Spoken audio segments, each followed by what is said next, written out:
বন্ধুর বউকে শাড়ি দিলেন, বোঝা যায় বন্ধুর বউর সাথে আমার সম্পর্ক।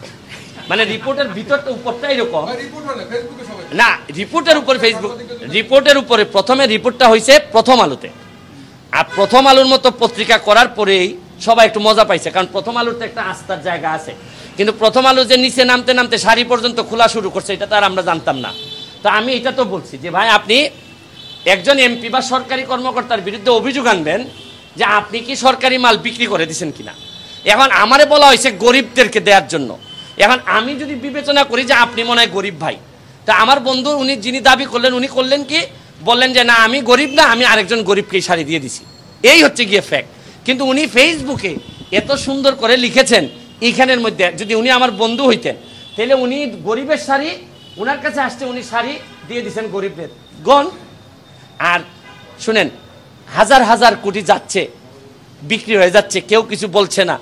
আর ব্যারিস্টার সুমন 2টা শাড়ি, এত শাড়ির মধ্যে 2টা শাড়ি তার বন্ধুর বউ পেয়ে গেছে। এটা কত মজার নিউজ। আমি এগুলোর জন্য প্রস্তুত, কারণ আমি এক ধরনের সাংবাদিকই তো আপনাদের মতো। সুতরাং আপনাদের চাই চরিত্র সম্পর্কে বা আপনারা আমার চরিত্র সম্পর্কে ভালো জানেন। আর আমি শুনেন, 2টা জিনিস আমি কনফার্ম করে রাখছি।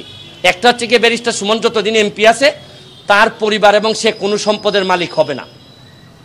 এবং আমি আমার গ্রিন কার্ড, আমেরিকান যে আমার সাথে টাই গ্রিন কার্ড ছিল, এইটাও আমি জমা দিয়ে আসছি। এবং আমি কথা দিছি 9.5 লাখ টাকা নিয়ে আমি এবার নির্বাচন করছি। আগামীবার যদি নির্বাচন করার খায়েশ আমার থাকে, যদিও যে অবস্থা, প্রথম 3 মাসে আমার 12 কেজি ওজন কমছে।